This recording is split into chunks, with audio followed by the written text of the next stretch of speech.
오늘 주신 하나님의 말씀은 욥기 7장 19절과 28장 28절입니다. 다 같이 한 목소리로 봉독하겠습니다.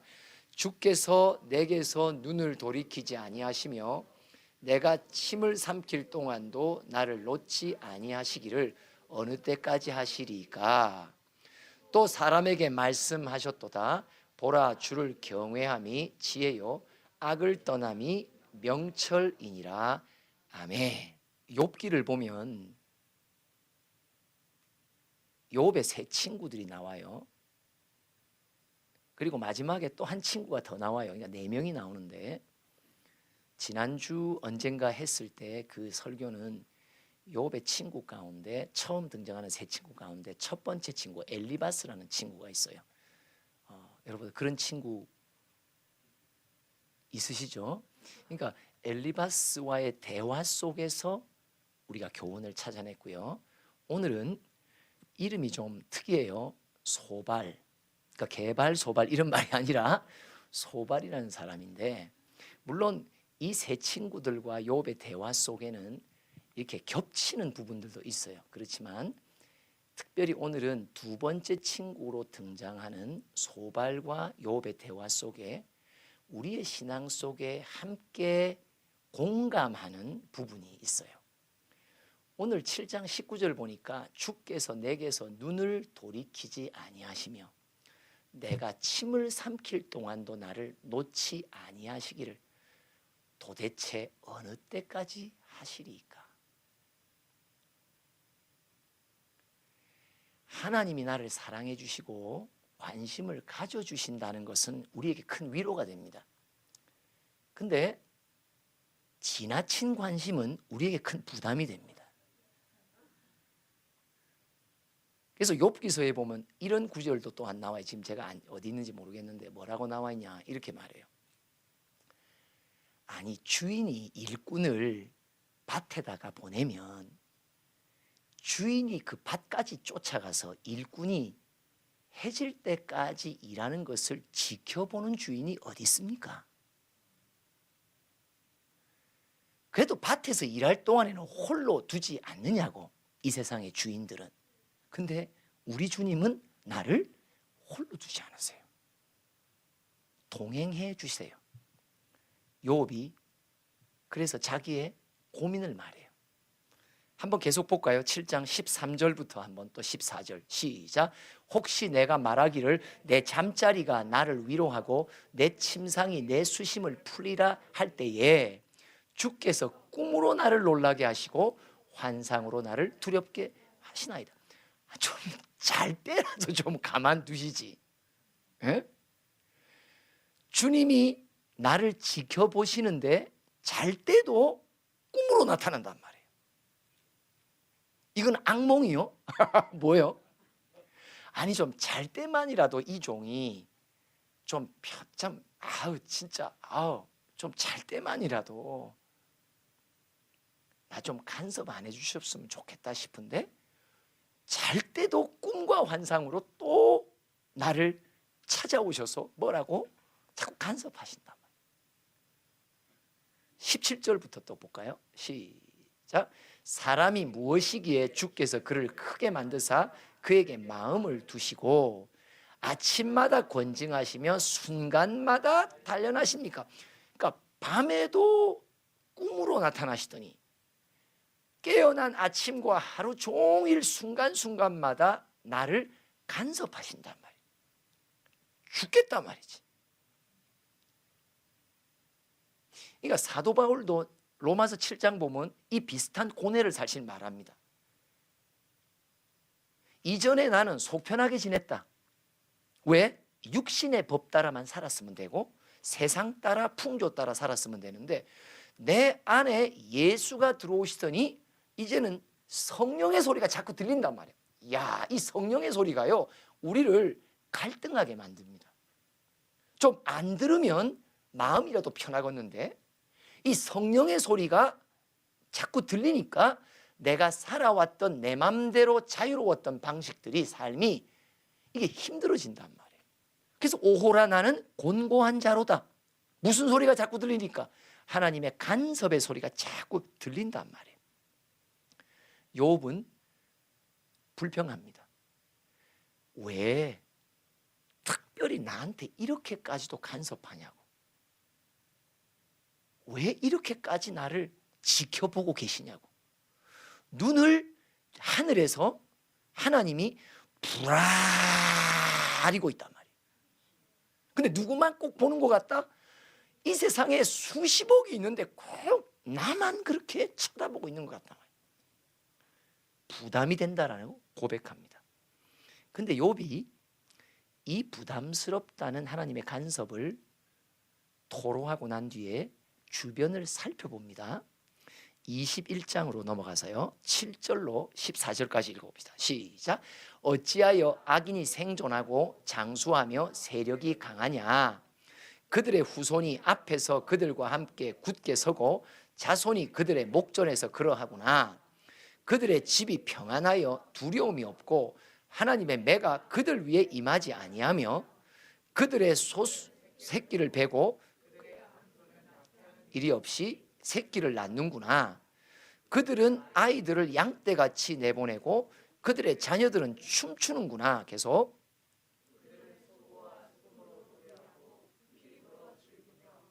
그들의 날을 행복하게 지내다가 잠깐 사이에 14절까지 그러할지라도 그들은 하나님께 말하기를 우리를 떠나소서 우리가 주의 도리를 알기를 바라지 아니하나이다.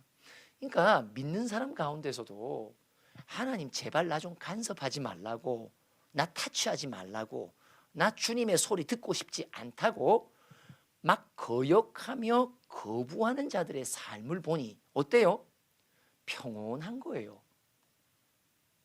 오히려 우리 집안 꼴보다 그 집안 꼴이 더 나은 거예요. 우리는 이상하게 되던 것도 안 되는 판인데 저기는 안 되는 게 된단 말이에요. 그러니까 승질 난다 안 난다? 승질이 더 나는 거예요.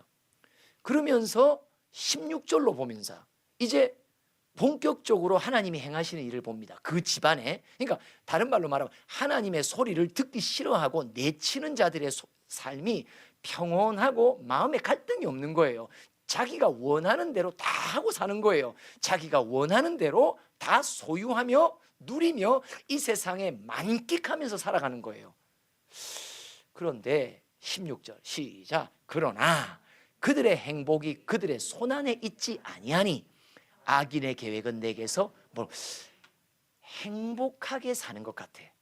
하나님의 간섭 밖에서 사는 그들을 보니까 은근히 부러웠던 욥. 근데 삶을 보니 그들이 행복을 누리는 것은 같은데 실제로 그들의 손에 행복이 없다는 것을 깨닫는 거예요. 왜요? 17절 시작. 악인의 등불이 꺼짐과 재앙이 그들에게 닥침과 하나님이 진노하사 그들을 곤고하게 하심이 몇 번인가? 야, 아무런 갈등 없이 하나님의 간섭이 없으니까 갈등도 있어요? 없어요? 없어요. 그냥 내 마음이 원하는 대로 살며 이 땅에서 행복하게 사는 듯이 보이는데 실제로 가만 살펴보니까 그들의 인생 속에 하나님의 진노가 계속 임하는 것을 보았단 말이에요. 계속 읽어볼까요? 시작. 그들이 바람 앞에 건불같이 폭풍에 날려가는 겨같이 되었도다. 하나님은 그의 죄악을 그의 자손들을 위하여 쌓아두시며 그에게 갚으실 것을 알게 하시기를 원하노라. 신기하지? 이들은 하나님의 소리를 간섭을 받지 않고 자기 마음대로 행하는데 결국 그들이 마음대로 행하는 것은 결국 주님 앞에 불순종의 죄악을 쌓는 것인데 그 불순종의 대가를 누가 받는 걸 봐요? 그의 자녀들과 자손들이 받는 것을 보게 됐단 말이에요. 20절 시작. 자기의 멸망을 자기의 눈으로 보게 하며 전능자의 진노를 마시게 할 것이니라. 결국에는 하나님의 간섭을 실어버리며 내가 내 마음대로 살며 자유로움 속에 행복하다라고 여겼던 그들의 삶을 보니 실제로 그들은 행복을 누리지 못하며 하나님의 진노의 대상이 되며 자자손손 그들의 죄악으로 인한 매를 맞고 있는 것을 욥은 관찰합니다. 시편 73편의 기자도 똑같이 말합니다. 3절, 14절, 17절 한번 볼까요? 시작. 이는 내가 악인의 형통함을 보고 오만한 자를 질투하였으며, 무슨 말이에요? 하나님의 간섭 없이 내 마음에 교만한 대로 오만한 대로 살아가는 자들이 이 세상에서는 잘 되는 거예요. 그러니까 마음에 질투가 날 정도예요. 근데 14절 시작. 나는 종일 재난을 당하며 아침마다 징벌을 받아. 나를 계속 간섭하신단 말이에요. 저 사람의 삶은 간섭이 없는 것 같고요, 하나님의 간섭이 없이도 아주 형통하게 사는 걸 보면서 비교되는 게 뭐예요? 아니, 내 인생과 우리 가정은 무지 그래 자꾸 간섭하시냔 말이에요. 그러면서 그는 하나님을 불평하기 시작한단 말이죠. 근데 17절에 보니까 결론이 납니다. 시작. 하나님의 성소에 들어갈 때야 그들의 종말을 내가 깨달았나이다. 하나님의 성소라는 것이 뭐예요? 하나님과의 교통 속에 머물다 보니, 하나님의 말씀을 내가 듣다 보니 깨달아지는 게 뭐냐? 결국은 하나님의 간섭 속에 있지 않는 사람, 간섭 밖에 있는 사람의 종말은 멸망이라는 것을 그는 깨닫게 되고, 내가 삶에서 여러 가지 하나님의 간섭의 손길 속에, 시련 속에 있다 손 치더라도 그래도 나의 결국 마지막은 천국을 향해 가게 하시는구나, 종말에 일어나는 일이 달라진다는 것을 그가 성소에 들어갈 때 깨닫게 되었다고 말합니다. 욥도 똑같습니다. 간섭 없이 자유분방하게 살아갔던 자들의 마지막을 보면서 그는 무언가 깨달으며 이렇게 새롭게 결단합니다. 23장 3절 말씀 다 같이 읽어봅니다. 시작. 내가 어찌하면 하나님을 발견하고 그의 처소에 나아가랴. 내가 어떻게 하면, 이제 간섭하신 하나님의 손길이 힘겨웠던 욥, 그런데 간섭 없이 자유롭게 살아가는 사람들의 형통을 보고 부러워했던 욥, 근데 그들의 행복은 결국 그들의 손에 주어지지 않는 것을 보고 그들의 삶의 종말은 죄악을 쌓았기에 하나님의 진노가 자손까지 임하는 것을 보면서 욥은 이제 결단합니다. 내가 적극적으로 주님의 간섭을 받아야지. 아멘. 오늘 제목입니다. 간섭이 복입니다. 새해에 우리가 받아야 될 복이 있다면 간섭을 받읍시다.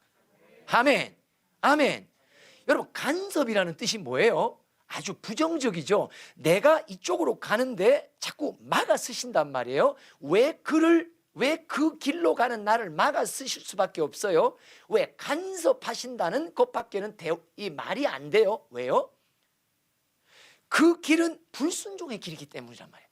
그 길로 선택해서 자꾸 가면 내 마음은 지금 자유롭고, 내 마음은 아무 갈등 없이 내 마음과 욕심대로 갈 수 있기 때문에 나는 좋다고 쫓아가지만 결국 그 마지막은 지옥의 낭떠러지, 진노의 낭떠러지, 하나님의 징벌의 낭떠러지로 치닫게 된단 말이에요. 그것을 주님이 아시기에 사랑하는 백성, 아들, 딸에게 주시는 최고의 복은 뭡니까?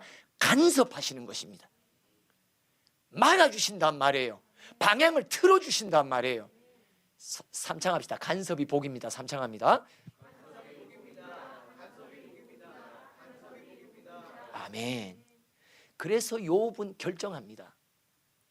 나는 이제 하나님을 발견하기를 원한다.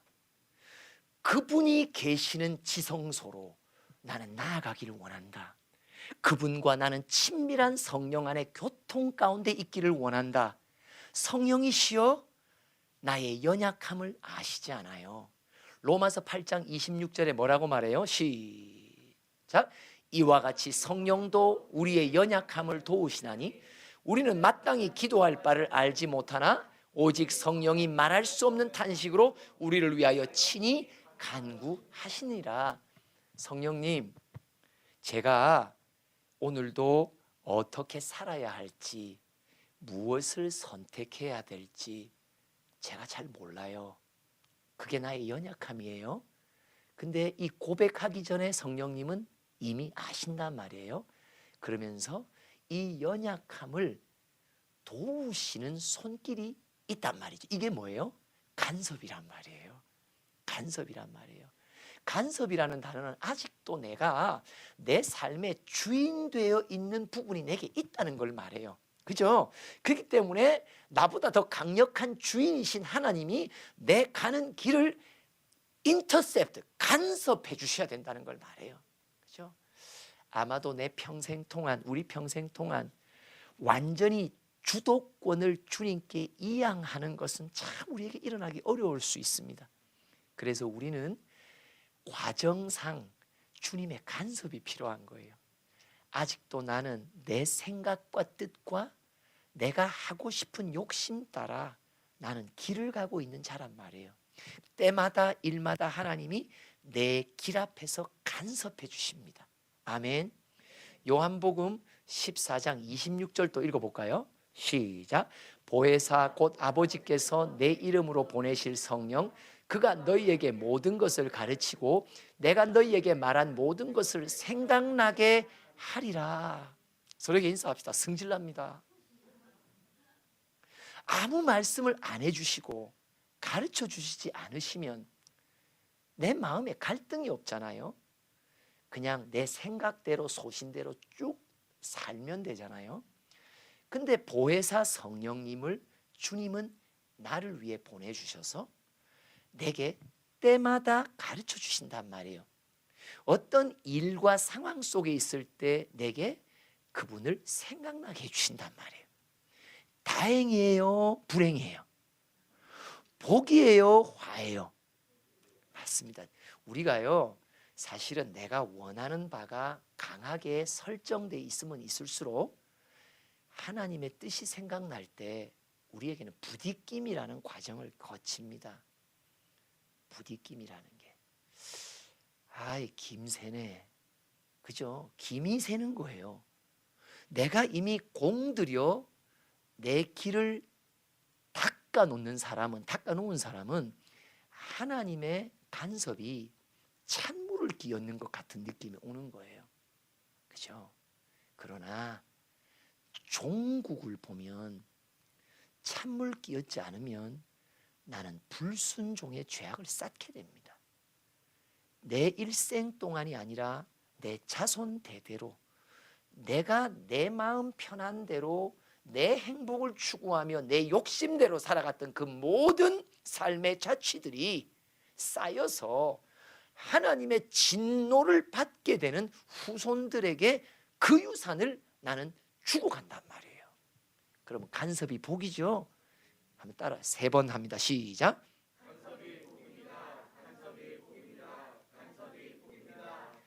욥은 주님의 간섭을 바라는 결단을 합니다. 이전에는 간섭이 힘들다고 부담된다고 내쳤던 욥, 이제는 주님, 내 인생에 주님의 간섭이 필요합니다 라고 적극적으로 달려들기 시작한단 말이에요. 왜요? 나를 살리는 길이기 때문이란 말이에요. 생명의 길로 갈 수 있도록 만들어주는 게 간섭이란 말이에요. 나로 하여금 순종을 쌓아 복의 복을 받고 자손 대대로 그 복에 넘치는 복을 받을 수 있는 길이 오늘 내 인생의 걸음을 간섭하실 때 일어나는 일이라는 것을 알기에 그는 간섭을 이제 적극적으로 구하게 됩니다. 그러면서 28장 12절부터 한번 읽어봅시다. 13절, 22절 시작. 그러나 지혜는 어디서 얻으며 명철이 있는 곳은 어디인고. 13절. 그 길을 사람이 알지 못하나니 사람 사는 땅에서는 찾을 수 없구나. 28장에서는 하나님으로부터 오는 소리, 간섭을 뭐라고 표현하냐? 지혜라고 표현합니다. 하나님, 참 내가 간섭을 받아야 될 만큼 지혜가 없습니다. 하나님의 간섭은 곧 내 인생을 이끌어가는 지혜임을 고백합니다. 지혜가 어디서 날고 명철이 어디서 날고? 그는 13절에 사람들로부터 오는 것이 아니구나, 땅에서 찾아질 수 있는 것이 아니구나. 그러면서 20절 한 번 더 볼까요? 시작. 그런즉 지혜는 어디서 오며 명철이 머무는 곳은 어딘고? 지금 하나님의 지혜를 얻고 싶단 말이에요. 하나님의 간섭을 받고 싶단 말이에요. 그 지혜가 나를 살리기 때문이죠. 그 지혜가 나를 순종의 길로 인도하기 때문이죠. 그 지혜가 자손대대로 복을 받을 수 있는 길을 열어주는 것이기 때문에 반드시 지혜가 필요하다. 하나님의 간섭이 필요하다. 나는 주님의 성령의 소리가 내게는 반드시 필요합니다.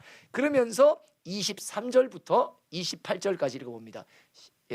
시작. 하나님이 그 길을 아시며 있는 곳을 누구만 아신다고요? 맞습니다. 나의 가는 길 주님 인도하시네.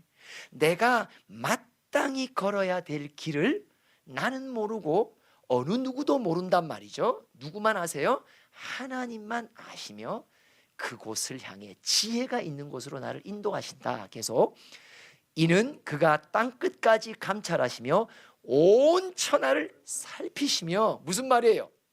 하나님이 주시는 지혜에 따라 내가 걸으면 하나님은 그 지혜를 내 개인에게 주실 때 뭘 다 살피신 거예요? 내 삶의 모든 형편과 앞으로 돌아갈 일들의 온 천하의 운행을 이미 다 살펴보시고, 아멘, 지혜를 내 인생에 주신단 말이에요. 나는 기껏해야 내 인생을 살아가는 지혜를 한국 땅에 내 지역에 돌아가는 것의 변수만 갖고 나는 결정을 하는데, 하나님은 내 한 사람의 인생에 던져주시는 지혜를 뭘 고려하시면서? 온 천하의 역동을 고려하시면서 던져주신단 말이에요. 이 지혜는 100이면 100 그대로 성취됩니다. 이 지혜는 실수함이 없다는 것을 말씀해 주시는 거예요. 계속 시작. 바람의 무게를 정하시며 물의 분량을 정하시며 비 내리는 법칙을 정하시고 비구름의 길과 우레의 법칙을 만드셨음이라. 그때에 그가 보시고 선포하시며 굳게 세우시며 탐구하셨고 또 사람에게 말씀하셨도다. 보라, 주를 경외함이 지혜요 악을 떠남이 명철이니라. 온 우주 만물을 지금도 운행하시고 붙드시고 다스리고 계시는 하나님, 나는 수진동이라고 하는 한 작은 동네의 한 가정 속에 내 인생은 살아가고 선택하지만 그 선택 앞에 주님은 이 우주에 돌아가는 것을 다 챙기시고, 코로나가 와서 힘들 것도 다 챙기시고, 모든 만사를 다 아시며 살피시고 챙기시는 와중 속에 하나님의 아들과 딸에게 한 지혜를 주시는데, 그 지혜는 우주를 관통하는 지혜요. 그 지혜는 나로 하여금 수렁에 빠지지 않도록 생명의 길로 갈 수 있도록 이 땅의 삶 속에서도 형통의 삶을 살며 어느 누구가 봐도 야, 그 사람은 뭔가 우리와는 다르다고 하는 하나님을 인정할 수밖에 없는 열매를 하늘과 땅의 열매로 가득 채워 주신단 말이죠. 28절 한 번 더 읽어봅시다. 시작. 또 사람에게 말씀하셨도다. 보라, 주를 경외함이 지혜요 악을 떠남이 명철이니라. 보라, 주를 경외함이 지혜요. 지혜를 얻는 자는 어때야 된다고요? 하나님을 경외해야 돼. 경외가 뭡니까? 아까 욥이 23장 3절로 같이 뭐예요?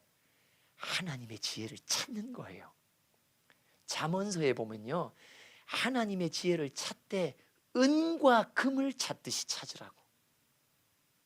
하나님의 지혜를 찾되 이 세상에 가장 큰 보물을 찾듯이 찾으라고. 그 지혜가 너에게만 임하면, 하나님의 간섭이 나에게만 임하면 그것이 앞으로 누리게 될, 받게 될 복의 문이 활짝 열리는 길이 된단 말이죠. 간섭이 복입니다. 왜요? 간섭 속에는 하나님의 지혜가 있기 때문이에요. 사람의 지혜, 땅의 지혜로는 풀리지 않는 일들, 시행착오가 거듭나는 사람의 지혜, 하나님의 지혜를 구하여 그의 간섭을 받으면 이것이 만사를 형통하게 하며 하나님을 알아가게 하는 내 믿음의 성장 속에 열매 맺게 된다는 것입니다. 다 같이 한번 읽어봅시다. 3절 시작. 내가 어찌하면 하나님을 발견하고 그의 처소에 나아가랴. 여러분, 주님의 간섭과 주님의 지혜를 사모하는 것만큼 큰 소리로 시작.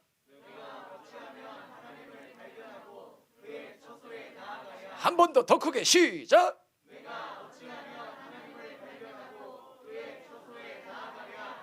이 고백이, 욥의 고백이 나의 고백이 되어 어떤 때든 어떤 일을 직면했던 하나님이 내 인생을 간섭해 주시는 주님의 지혜 따라 걷는 우리 모두 복된 걸음이 되기를 소원합니다. 기도합시다. 하나님, 하나님께 간섭받는 것이 주도권을 쥐고 있는 나에게는 항상 부담이 큽니다. 그러나 나를 생명의 길, 주의 나라로 이끄시기 위해 나를 포기하지 않으시고 놓지 않으시고 계속 간섭하시는 하나님, 이것이 아버지의 사랑임을 오늘 고백합니다. 욥의 결단이 내게 있게 하소서. 내가 여호와를 찾으리라. 내가 여호와의 지혜를 찾으리라. 인생 속에 주님의 간섭을 더 사모하리라. 그 마음이 우리 모든 마음의 옥토가 되어 성령의 감동과 깨달음이 때마다 있기를 소원하오니 주여 우리를 이끌어 주시옵소서. 예수님의 이름으로 기도합니다.